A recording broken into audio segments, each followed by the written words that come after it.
Redação.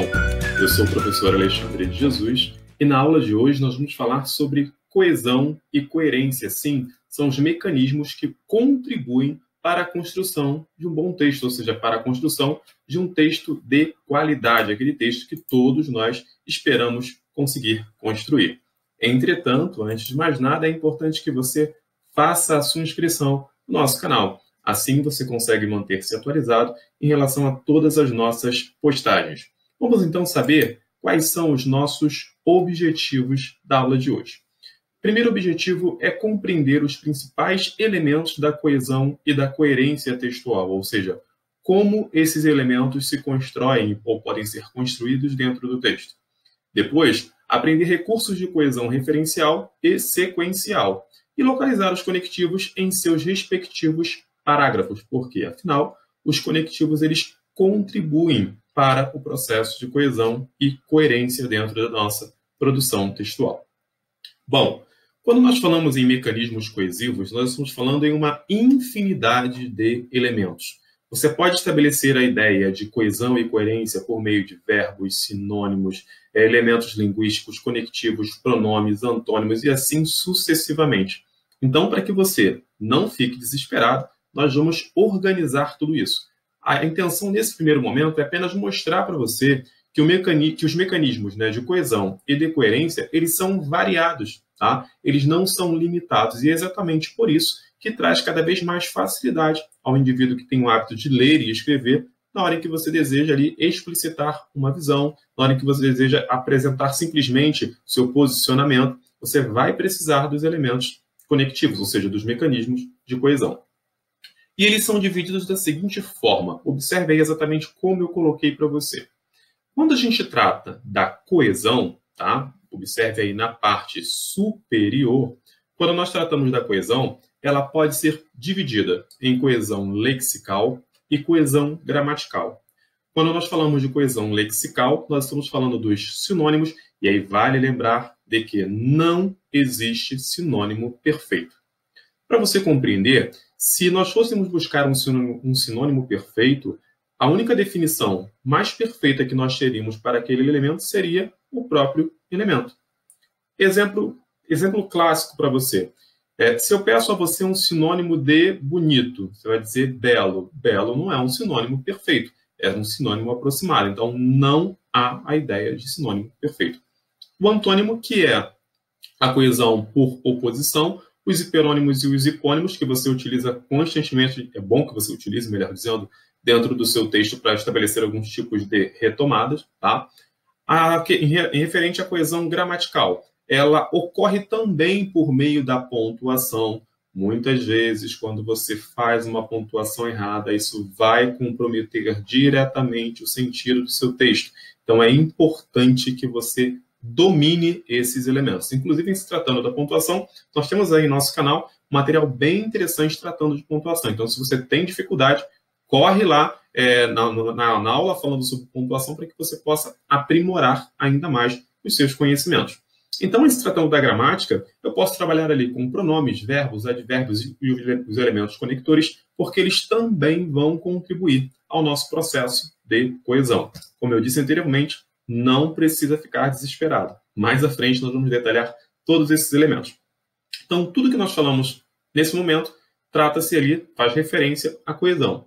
Agora, e a coerência? Bom, a coerência ela vai tratar de conhecimentos na área linguística, sociocultural e aquele conhecimento partilhado. E aí talvez você esteja pensando nesse momento. Poxa, mas o que é tudo isso? Conhecimento linguístico é o domínio que todo falante precisa ter em relação à sua língua. Conhecimento sociocultural são aqueles elementos que estão dentro da sociedade, a nossa realidade social. Esse vídeo, por exemplo, ele foi gravado no período da pandemia, então não pode se admitir que um indivíduo, vivendo pelo menos no Brasil, nesse período, ele não consiga ter conhecimento prévio no que diz respeito aos elementos da pandemia. Ou seja, falar de Covid, falar de coronavírus, falar de economia, falar de isolamento social, esse conhecimento ele precisa assimilar. Pelo menos o indivíduo, espera-se que todo cidadão, mas pelo menos aquele indivíduo que pretende fazer uma prova de concurso. E conhecimento partilhado é aquilo que você consegue relacionar e interrelacionar com o próximo. Intencionalidade também faz parte da coerência. A intencionalidade está ligada ao seu objetivo, o que você pretende dentro da sua construção textual. E vale lembrar que a intencionalidade ela não pode existir apenas lá no último parágrafo, ela precisa existir em todos os parágrafos. Afinal, o texto ele nada mais é do que um agrupamento de palavras que estabelecem a ideia de sentido, e esse sentido ele precisa existir do início até o fim. Então, início, meio e fim. A consistência também tem relação com a coerência. Não adianta você trazer uma informação, não adianta você construir, por exemplo, um argumento se ele não é consistente.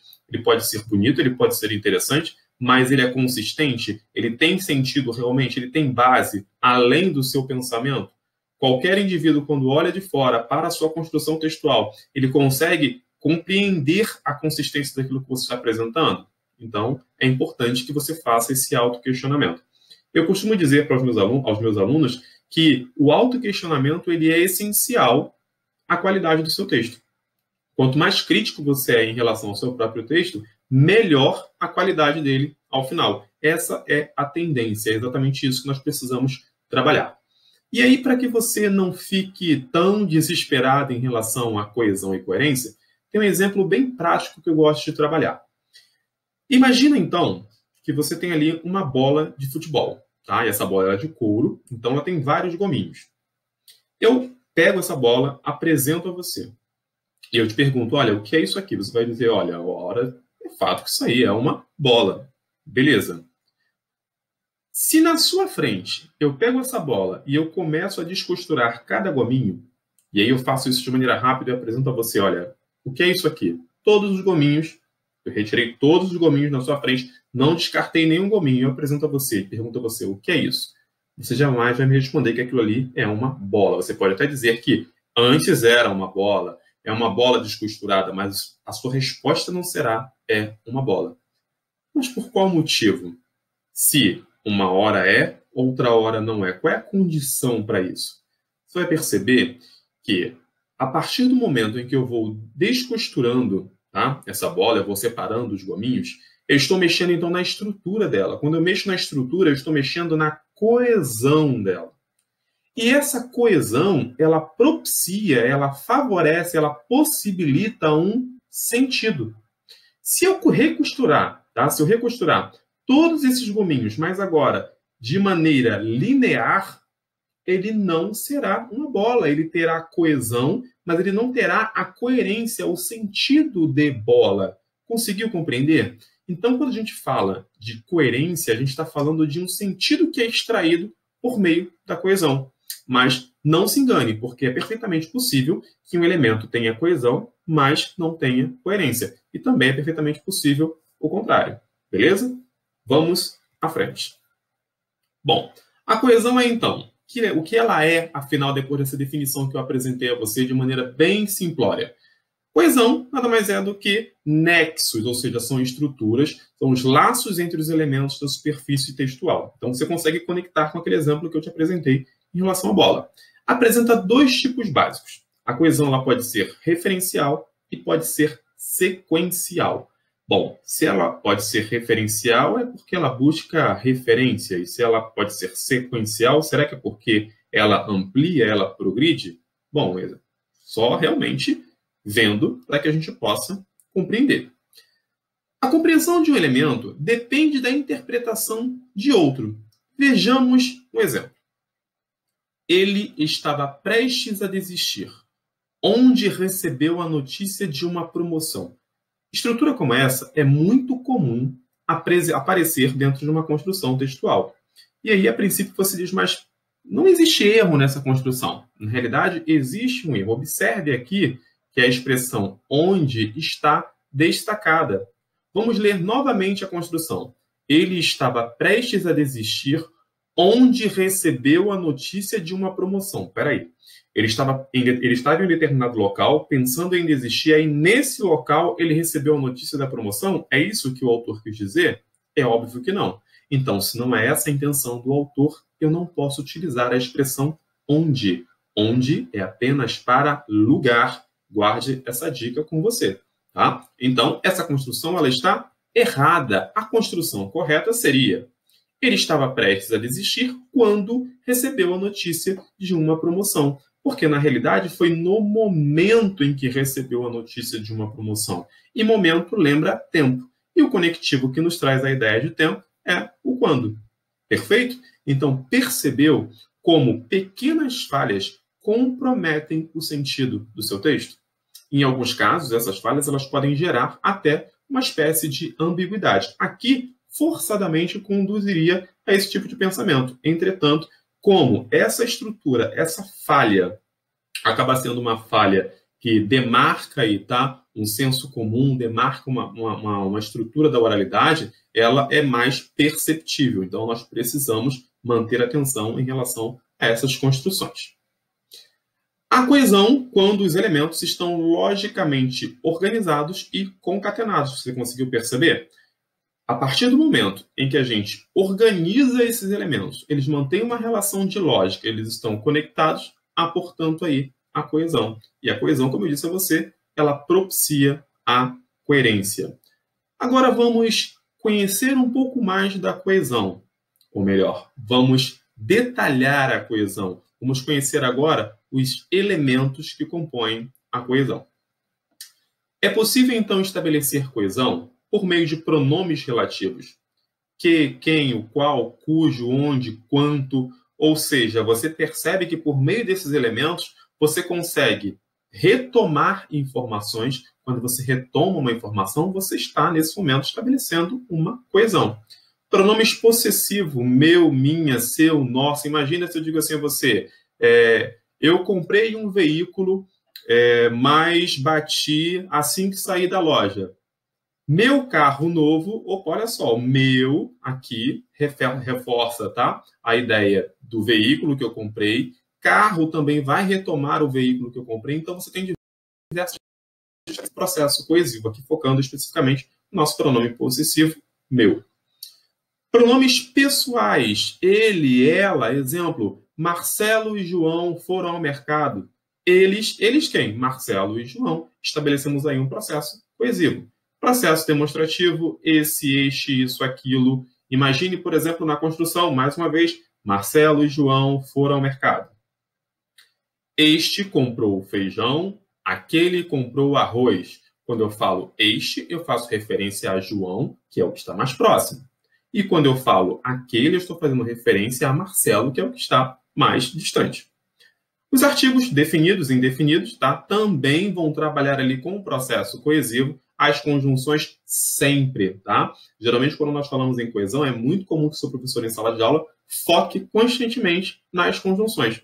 Porém, entretudo, a coesão ela não é, ou melhor, as conjunções, elas não são os únicos elementos que favorecem, que possibilitam aí a coesão textual. São aí os mais evidentes, óbvio, tá? A preposição também, até porque, a partir do momento em que você comete uma falha de regência, você compromete o sentido do texto. Exemplo, você assiste ao filme ou você assiste o filme? Você assiste ao paciente ou você assiste o paciente? A alteração, nesse momento, quando você, de certa forma, ignora a preposição ou quando faz a inserção indevida de uma preposição, você altera o sentido. Portanto, você comprometeu ali a estrutura e vai ter uma consequência também lá na sua, no sentido desse texto, ou seja, na sua coerência.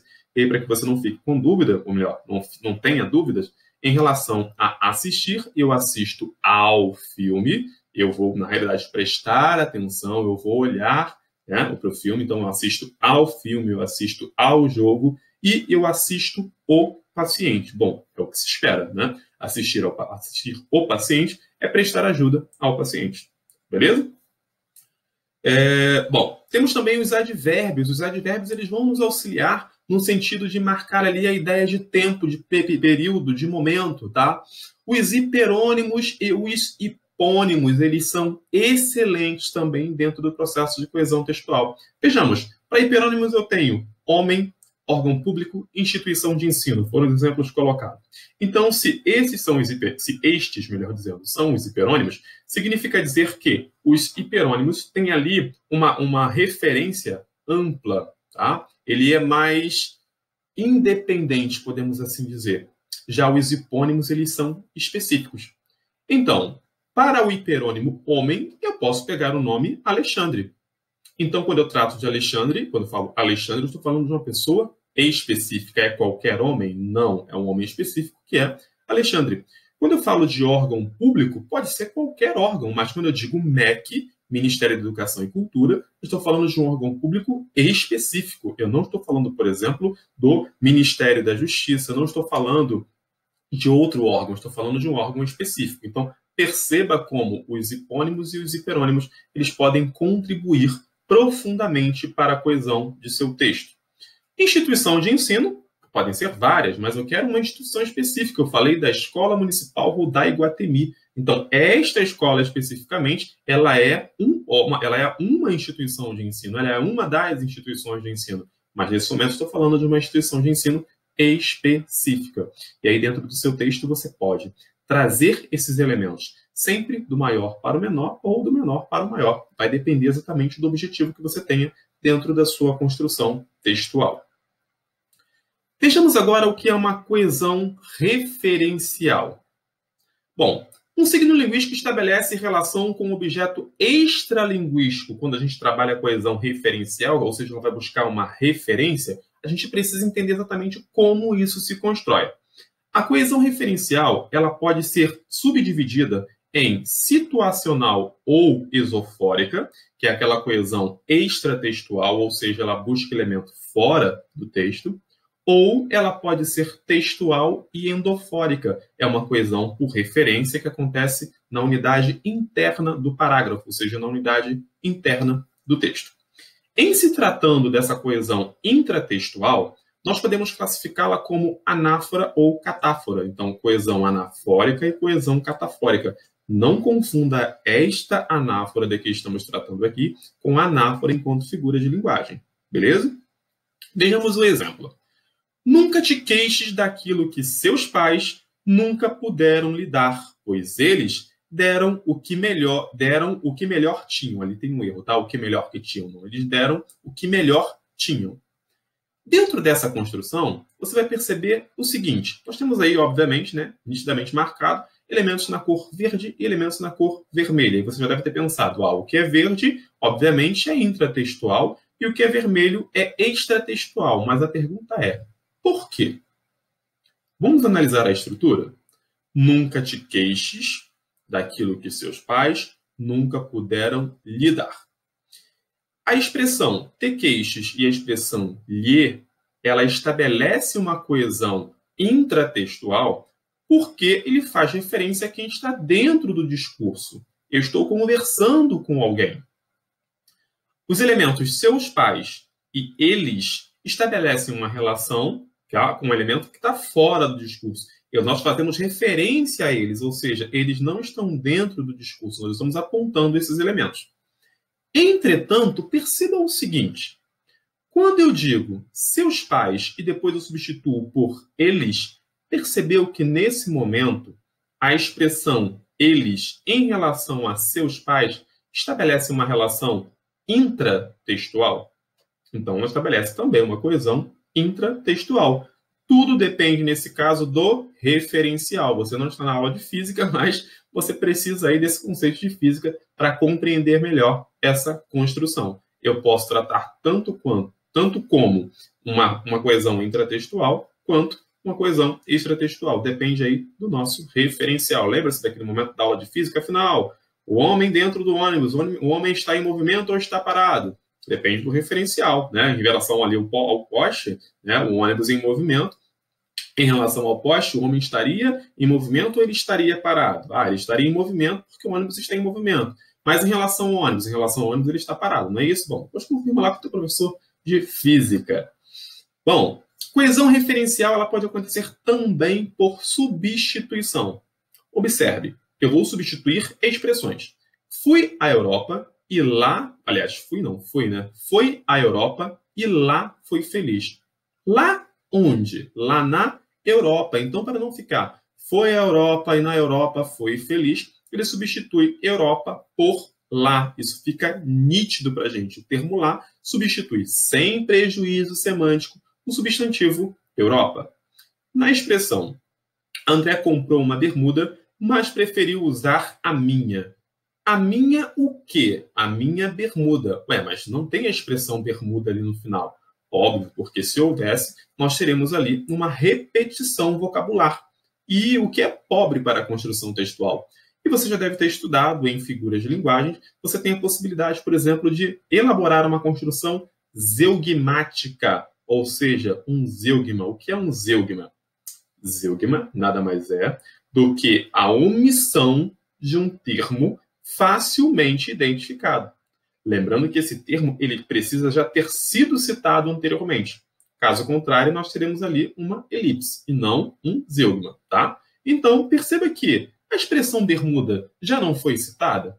André comprou uma bermuda, mas preferiu usar a minha. A minha é o quê? Bermuda. Então, eu percebo neste momento que o termo minha substitui por omissão, ou seja, ele vai omitir a informação, o substantivo bermuda. E essa substituição também não, em momento algum, ela implica em prejuízo semântico, ou seja, não há prejuízo de sentido dentro dessa construção. Vejamos agora uma coesão referencial por reiteração, ou seja, você reitera, você reforça. Luiz Henrique Mandetta desempenhou boa gestão à frente do Ministério da Saúde. Por isso, a demissão de Mandetta é reprovada por 64% dos brasileiros entrevistados, segundo pesquisa do Datafolha. Bom, se eu disser a você que a coesão por reiteração é aquela que reforça, é aquela que não só retoma, mas reforça um elemento, se ela reforça, talvez ela busque trazer algo que já tenha sido dito. Será que é realmente isso? Luiz Henrique Mandetta desempenhou boa gestão à frente do Ministério da Saúde. Por isso, a demissão de Mandetta é reprovada por 64% dos brasileiros entrevistados, segundo pesquisa do Datafolha. Você vai perceber aí que a expressão Mandetta, tá? Que é o sobrenome do ex-ministro da Saúde, essa expressão ela é retomada para reforçar o nome de Luiz Henrique Mandetta. E aí você pode, inclusive, dentro de uma construção textual, se você fosse fazer aqui uma análise do discurso, você vai perceber que ele poderia substituir por outra expressão. Por isso, o ex-ministro, ou por isso, ele. Mas por que reforça a expressão Mandetta? Porque a intenção é reforçar o nome do ministro. Por qual motivo, professor? Aí não nos cabe analisar nesse momento. Mas há possibilidade de análise aí, possibilidades profundas. Isso aí a gente faz dentro de análise do discurso. Bom, coesão recorrencial. O que é algo recorrente? É algo constante? Olha a importância aí de você saber o significado das expressões, e você percebe como eles facilitam, inclusive, o conhecimento de outros conteúdos dentro de determinadas disciplinas. Apesar de haver retomada de estruturas, itens ou sentenças, o fluxo informacional caminha, progride, ou seja, a progressão textual. Ele retoma estruturas, retoma itens, mas ele não se torna repetitivo, ele evolui. Tem, então, por função, levar adiante o discurso. Ela pode ocorrer por meio de paráfrase ou recorrência semântica. Lembrando aí que, quando nós falamos sobre paráfrase, estou falando de uma reconstrução de uma expressão inicial. Então, vejamos ali no exemplo. A libertação é um ato coletivo, não há libertador em oposição ao libertado, fazendo aí uma paráfrase, tá, da fala de Paulo Freire. A libertação é um ato coletivo, não há libertador em oposição ao libertado. Em outras palavras, se há libertador, tá, se ele diz que a libertação é um ato coletivo, significa dizer que ambas as partes, tanto o indivíduo que é escravizado quanto o indivíduo que escraviza, eles estão em comum acordo. Por isso que ele é um ato coletivo. Não há libertador em oposição ao libertado. Se há uma dicotomia, ou seja, se ambas as visões elas entram em conflito, tá? Ou uma delas entra em conflito, nesse momento ali você, segundo a visão freiriana, você não teria um processo de libertação. Por meio de paralelismo. O paralelismo é uma recorrência sintática, então é importante sim você ter conhecimento, tá, de análise sintática, porque isso vai ajudar absurdamente a sua construção textual. Eu costumo dizer que muitas vezes você tem dificuldade em relação aos elementos básicos, aqueles elementos que você deveria ter assimilado lá no teu ensino fundamental. E aí você não assimilou, e a tendência é que você tenha dificuldade quando você chega aí ao ensino médio ou até mesmo ao ensino superior. Não tenha vergonha. Volte, pare exatamente onde você consegue compreender. Mas se o conteúdo que você conseguiu compreender é um conteúdo de 7º ano, não há vergonha para isso. Parta dali em diante. Caso contrário, você vai simplesmente levar esse peso ao longo da sua vida e que vai, obviamente, acabar interferindo em outras áreas do seu conhecimento. Tá? Inclusive, o próprio exame de PISA mostra essas dificuldades que nós brasileiros temos. Né? Na matemática, por exemplo, a maior dificuldade está voltada para a interpretação. E a interpretação está ligada à língua portuguesa. Beleza? Vejamos. Bom mesmo é ter livros na estante, redes na varanda e flores no jardim. Perceba que, nesse momento, a gente diz que aqui existe uma coesão recorrencial. Por qual motivo? Você vai perceber que eu poderia dizer: bom mesmo é ter livros na varanda, é ter livros na estante, bom mesmo é ter redes na varanda, bom mesmo é ter flores no jardim. Então, você mantém a estrutura sintática e evita a repetição. Isso é um processo coesivo, inclusive, ok?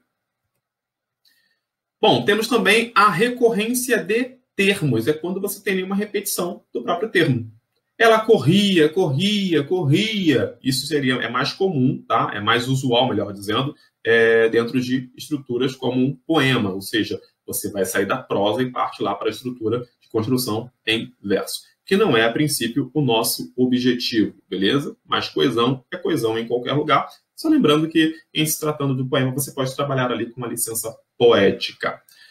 Coesão sequencial. Ela ocorre pelo uso de termos do mesmo universo semântico. Olha, falamos sobre análise sintática, é importante também conhecer a análise semântica aí. Já adianto, análise morfológica também. Exemplo 1. Luiz Henrique Mandetta, sim, novamente o senhor Mandetta. Luiz Henrique Mandetta desempenhou boa gestão à frente do Ministério da Saúde. Por isso, a demissão do ex-ministro da Saúde é reprovada por 64% dos brasileiros entrevistados, segundo pesquisa do Datafolha. Vejamos mais uma vez. Primeiro, a coesão é sequencial. Então, se a coesão é sequencial, ela vai apresentar ali o uso de termos do mesmo universo semântico, ou seja, mesmo campo de sentido. Luiz Henrique Mandetta desempenhou boa gestão. Onde ele desempenhou boa gestão? À frente do Ministério da Saúde. Se ele estava à frente do Ministério da Saúde, ele era ministro da Saúde. Por isso, a demissão do ex-ministro da Saúde, percebam aí, ex-ministro da Saúde. Quem é o ex-ministro da Saúde? Era aquele que estava à frente do Ministério da Saúde. E quem estava à frente do Ministério da Saúde? Luiz Henrique Mandetta. Então, a gente percebe aí, nesse momento, a retomada, tá, de uma expressão por meio do campo semântico. Observei também outro exemplo trazendo a ideia de causalidade. Se Paulo é homem, então Paulo é mortal. Preste atenção. Se Paulo é homem, então é mortal. Como assim, Jesus? Sim. Segundo a premissa, tá, que está implícita dentro da construção, todo homem seria mortal. Então, ele parte do princípio que Paulo é homem. Então, se Paulo é homem, é mortal. Quem é mortal? Paulo. E o mortal aqui, ele retoma a expressão Paulo, que é homem e todo homem é mortal. Beleza? Todas as frutas se conservaram, mas o morango azedou. Aqui a gente tem uma coesão sequencial por contrajunção. É uma espécie de contraposição, tá? Todas as frutas se conservaram. Opa, ótimo. Peraí. Mas o morango, aquela fruta que você realmente queria, o morango ele azedou. Então a gente percebe aqui que você estabelece uma coesão sequencial. Você poderia dizer de maneira, trabalhando aí com uma marca da oralidade, todas as frutas se conservaram, mas a única fruta que azedou foi o morango. Percebeu? Então, para evitar esse tipo de construção falha, você estabelece aí uma coesão sequencial por contrajunção. Falamos sobre coesão. E agora, o que é coerência? A coerência é o mais importante fator de textualidade. Ela se materializa, ou seja, ela se mostra aparente, né? Ela se apresenta, melhor dizendo, pela ausência de contradição, ou seja, se não há contradição, há então coerência. Lembre-se do conceito que nós apresentamos lá atrás sobre coerência. Lá traz a ideia do sentido. Faz parte da estrutura profunda do texto e está ligada diretamente ao ordenamento lógico das ideias. Não basta apresentar ideias, não basta catalogar ideias, não basta ter ali uma bolsa de ideias. Se essas ideias não estão organizadas, não há ali uma coerência. Ela pode ser interna e externa. A coerência interna ela é o conjunto de informações não contraditórias e sequenciadas logicamente. Isso acontece dentro do próprio parágrafo, se eu estiver tratando de uma coerência paragrafal, ou dentro do próprio texto, se for uma coerência textual. E externa, a associação do texto com o mundo em que se vive. Então, em se tratando de coerência externa, é quando a banca ela olha para o seu texto e verifica se aquilo que você diz dentro da sua construção textual é coerente com o que acontece no mundo externo. Exemplo, um exemplo bem esdrúxulo, tá? Você trabalhar a defesa no Brasil, você trabalhar a defesa da pena de morte, por exemplo. A Constituição ela é contrária à pena de morte. Então, a princípio, dentro do texto, você pode até fundamentar e ter uma coerência interna. Mas, quando você busca no contexto social, não haverá coerência, tendo em vista que a Constituição brasileira ela é contrária à pena de morte. Conseguiu compreender? Então, é possível sim que seu texto tenha uma coerência interna, mas não tenha uma coerência externa. E você vai perder ponto, obviamente, em coerência, porque a pontuação ela não é dividida, né? Coerência de maneira geral, dentro das avaliações apresentadas pelas bancas. A coerência ela pode ser analisada sobre os seguintes vieses. Viés sintático. Uso adequado de conectivos, pronomes e recursos de coesão, evitando ambiguidade. Exemplo, quando você diz assim, o policial pegou o bandido em sua casa. Na casa de quem? Na casa do policial ou na casa do bandido? Existe aí uma falha, ok, em relação ao processo coesivo. Sobre o viés semântico, que é a construção de significado entre as palavras e expressões do texto, evitando a contradição. Se você defende a ideia, por exemplo, de que todo medicamento deve ser usado para salvar vidas, independentemente da condição de aplicação, você não pode dizer depois que é importante que se leve em consideração os estudos medicamentosos, porque a sua defesa lá atrás ela foi outra. Então, aí há uma incoerência dentro desse discurso. O viés temático, quando o texto segue uma temática abordando tópicos relevantes para o texto, evitando enunciados não relevantes. Isso aí é bem prático de se perceber. A banca ela apresenta para você um tema e você vai desenvolver uma tese e essa tese precisa estar sempre relacionada ao seu tema. Quando não há essa relação, faltou ali coerência no que diz respeito à questão temática. Do ponto de vista pragmático, ou viés pragmático, quando as condições do contexto são favoráveis aos atos da fala dos interlocutores. Quando isso não acontece, há incoerência, ou seja, quando o seu argumento dentro do texto ele não tem sequer relação com aquilo que você começou a dizer ou com aquilo que o próprio tema apresenta. Sobre o viés estilístico, a escolha adequada a cada ato comunicativo do estilo de texto, sendo incoerente o uso informal da língua. Então, suponhamos, em se tratando da tipologia dissertativa, expositiva ou argumentativa, você vai trabalhar sempre com a norma culta da língua. Então, se nesse momento você utiliza uma marca da oralidade, uma construção coloquial, obviamente você vai perder ponto em relação ao processo de coerência. E genérico, que é a escolha adequada do gênero textual de acordo com o conteúdo do enunciado. Exemplo, voltemos lá, a proposta da redação de concurso. Ele pede a você que produza um texto dissertativo argumentativo redigido em prosa e você vai lá e escreve esse texto em verso. Você mudou, tá, esse gênero textual. Então, cuidado aí, porque essas falhas elas não podem acontecer. Aliás, falhas não devem acontecer. Bom, vejamos exemplos de incoerência externa, ou seja, tem coerência intratextual, mas não tem coerência com o mundo que o cerca. A maioria dos habitantes das comunidades carentes não é violenta. Mesmo que fossem, seria impossível simplesmente dar um fim aos conglomerados habitacionais. Onde colocar tanta gente? Não existe pena de morte no Brasil. Os traficantes não são os únicos responsáveis pela violência. Perceba o absurdo que foi construído dentro desse texto. Vamos ler e analisar parte por parte. A maioria dos habitantes das comunidades carentes não é violenta. Essa afirmação, ela parte do princípio de que violência existe apenas dentro da comunidade. Aí você vai dizer, mas professor, calma, cuidado com o senso comum. Você não pode tomar o senso comum como referência para levantar um argumento. Estamos tratando de uma questão científica, ok? Então, é importante você ter materialidade. Não é simplesmente aquilo que se acha, beleza? Mesmo que fossem, seria impossível simplesmente dar um fim aos conglomerados habitacionais. Então, segundo o argumentador aqui, se as comunidades fossem violentas, a solução seria exterminar. Ok? Mesmo que fossem, seria impossível simplesmente dar um fim.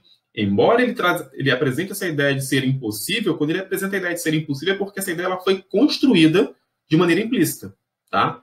Não existe pena de morte no Brasil, ou seja, se houvesse, resolveria o problema. Os traficantes não são os únicos responsáveis pela violência. Então, segundo ele, dentro da comunidade só tem traficante. Ah, professor, mas ele disse que os traficantes não são os únicos responsáveis pela violência. Ótimo, beleza. Mas, ao construir esse período, ele deixa implícita a ideia de que dentro da comunidade só há traficantes. E a gente precisa ter bastante cuidado com esse tipo de construção, porque ela tem como referência ali o senso comum.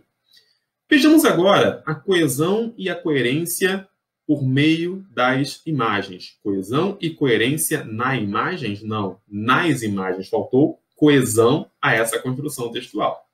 Vamos lá. Bom, olhando para essa imagem, o que você vê? Olhe com atenção. De forma mais destacada, é provável que você veja aí uma ave grande, pernas longas, né, na cor vermelha. Abaixo dela, ou próximo ao seu pescoço, você percebe ali alguns galhos caídos com alguns frutos. Mas se você tiver um olhar um pouco mais atento e mais detalhista, você vai perceber outra imagem. Você vai ver na realidade que não é uma ave, na realidade é o chapéu de uma mulher. Ok? Olha lá, preste bastante atenção ao fundo, que você vai conseguir enxergar melhor. O que seria uma folha, na realidade, são os lábios de uma mulher. O que seria, mais acima, duas folhas com frutos, seria, na realidade, os olhos da mulher. Acima, o que seria mais duas folhas, são as sobrancelhas da mulher. E assim sucessivamente. Então, percebeu que nesse momento você tem coesão e você tem coerência. Porém, a coerência que você teve, que é o sentido, mudou de acordo com a coesão que você estabeleceu. Isso acontece também dentro da construção textual. Segundo exemplo. Olha aí, você tem um pássaro sobre as pedras. Ou, na realidade, você tem um senhor quase calvo, pouquinho de cabelo, que seria, na realidade, o pássaro. Passa a ser, na realidade, né, parte do cabelo desse senhor, com um olhar um tanto triste, o que seria ali inicialmente, né, uma sereia, né, nas pedras. Se fosse o pássaro, você contemplaria ali a sereia e lá ao fundo na água você teria duas embarcações. Na condição de um senhor, não são embarcações, são os olhos, não é uma sereia, mas sim o nariz desse senhor. Último exemplo, a gente tem aí, olha, que casal lindo e maravilhoso. Você tem à sua esquerda a mulher, à sua direita o homem e abaixo uma criancinha. Então ali, ó, um casal olhando para uma criança. Ou você tem, na realidade, quando você observa a silhueta dessas personagens, da mulher, do homem e da criança, se você se distancia um pouco mais, você consegue perceber nitidamente a imagem ali de um canino, ok? De um cão, provavelmente. Então, mais uma vez, coesão e coerência. Percebeu como esses elementos se conectam? Agora vamos analisar. Vejamos aí esse parágrafo introdutório. Não há dúvidas de que a violência entre os jovens aumenta a cada dia e não cumpre mais constatar que ela existe, mas sim procurar as causas principais desse comportamento. Perceba que esse elemento sublinhado, a violência entre os jovens aumenta a cada dia e não cumpre mais constatar, é a teoria do autor em relação à questão da violência. E quando ele diz que não cumpre mais constatar, significa dizer que não queremos mais violência para ter certeza de que ela existe. Você não tem necessidade disso para comprovar a violência. Ele continua, quando ele diz o mais sim, tá? É uma ideia de oposição à necessidade de mais violência.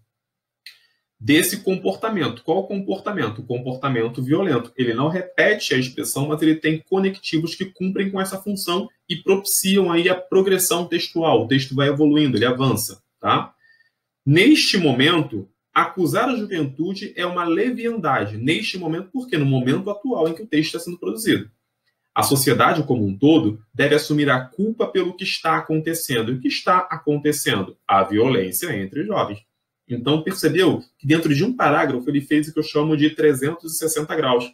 Ele iniciou um assunto, ele iniciou um parágrafo, chegou ao final desse parágrafo, mas o final não se desconecta do início. Isso tem que acontecer com o parágrafo e também tem que acontecer com o seu texto, tá? Em se tratando de um parágrafo só, essa coesão é intraparagrafal. Em se tratando de diversos parágrafos, essa coesão, ela na realidade é interparagrafal, entre os parágrafos para gerar a coesão do seu texto. No desenvolvimento 1, ele começa. É importante, inicialmente, assinalar o fato de que vivemos em uma sociedade em que as classes se desconhecem. Um jovem de classe média não sabe da realidade de um indivíduo pobre. Aqui, esse elemento sublinhado, ele já insere aí o seu tópico frasal. Os rapazes de Brasília, que atearam fogo no Índio Pataxó, por exemplo, tiveram uma educação que poucos podem ter. Esse poucos podem ter é um deslocamento do tópico frasal. Okay? Ele está em outro período, mas ele se complementa nesse momento. Que outros podem ter neste país. Colégios particulares, ele começa nesse momento a exemplificar qual é o luxo que esses jovens têm. Colégios particulares, cursos de línguas, computação, universidade, têm acesso à cultura, a shows, podem viajar para o estrangeiro, enfim, são cidadãos de um mundo civilizado. Quem são esses cidadãos de um mundo civilizado? Os jovens que têm colégios particulares, cursos de línguas. Quem são esses jovens? São os jovens de classe média, como os de Brasília. Aprenderam muito sobre este seu mundo, mas muito pouco sobre o Brasil dos miseráveis, dos deserdados, do sistema educacional, da educação e da cultura. Por não conhecerem aquilo que atacam, não conseguem entender a gravidade do seu gesto de violência. Perceba que nesse momento ele estabelece uma conexão com o parágrafo anterior, que é o parágrafo introdutório, mas ele já antecipa o que ele falará depois. Ele falará nesse momento, no próximo parágrafo, sobre os jovens de classe média baixa. Vamos confirmar. Desenvolvimento 2. Por outro lado, ou seja, se lá era inicialmente, agora ele vem trazer a outra vertente, outro lado da história. Alguns jovens de classe média, alguns jovens de classe baixa também têm agido de maneira idêntica, praticam violência cotidiana a partir de guetos dentro dos quais julgam-se fortes e na obrigação de atacar outros grupos. Os bailes funks e os arrastões mostram essa atitude, ou seja, aquilo que ele contextualizou lá dentro da realidade dos jovens de classe média, agora ele contextualiza aqui dentro da realidade dos jovens de classe baixa. As instituições sociais, a começar pela educação, estão ausentes ou não cumprem seu papel. E, a partir daí, só é possível esperar a barbárie como forma de reação. Não há dúvidas de que a marginalização nasce no momento em que sentem não ter acesso ao universo de consumo cultural digno do mundo contemporâneo. E ele faz uma contraposição com o que foi oferecido no parágrafo anterior. Ou seja, os jovens de classe média alta têm acesso a tudo isso e os jovens de classe média baixa não têm. De certa forma, ele mostra a realidade dentro dessas duas vertentes e contrapõe as duas ideias. Bom, é sempre bom lembrar que a coesão e a coerência estão intimamente relacionadas no processo de produção e compreensão do texto, ou seja, elas estão casadas, conectadas. A coesão favorece o estabelecimento da coerência, porém, não obriga a sua aquisição. Um texto coeso pode parecer incoerente por dificuldades particulares do leitor, como o desconhecimento do assunto ou a não inserção na situação. Ou seja, se você está conversando sobre determinado assunto e alguém chega, como vocês costumam dizer, pegou o bonde andando, né? Essa pessoa ela não vai compreender o que está acontecendo ali. Ou seja, não haverá coerência para ela. Mas não significa dizer que não haja ali, por exemplo, uma espécie de coesão e que também não haja uma coerência. Na realidade, esse indivíduo é que chegou atrasado e é que ele não tem conhecimento sobre o assunto. Então, ele desconhece o assunto. Tudo bem? Bom, agora veja se você é capaz de compreender os principais elementos da coesão e da coerência textual, aprender recursos de coesão referencial e sequencial, como os que trabalhamos aqui neste momento, e localizar os conectivos em seus respectivos parágrafos. Isso você pode fazer não apenas escrevendo, mas também lendo. Esta é uma prática extremamente importante. A leitura, ela propicia, tá, uma amplitude do seu vocabulário e, ao mesmo tempo, facilita aí a percepção da questão da coesão e da coerência. Qualquer dúvida, você volta aqui no nosso canal, porque, afinal, o nosso conteúdo ele é de qualidade.